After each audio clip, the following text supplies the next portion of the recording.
Hi hello ನಮಸ್ತೆ welcome to my channel cooking with Chanu.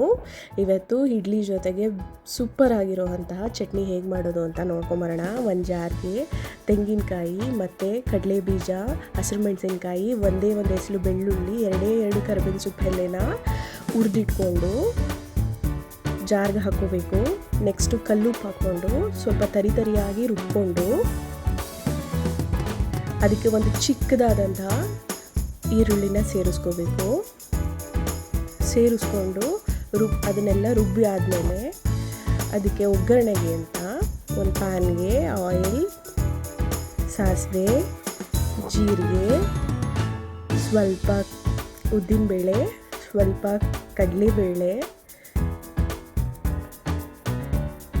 ಇದೆಲ್ಲ ನೀಟಾಗಿ ಫ್ರೈ ಆದಮೇಲೆ ಸ್ವಲ್ಪ ಕರಿಬೇವು ಸೊಪ್ಪು, ಒಣಮೆಣಸಿನ್ಕಾಯಿ ಹಾಕಿ ಫ್ರೈ ಮಾಡ್ಕೋಬೇಕು.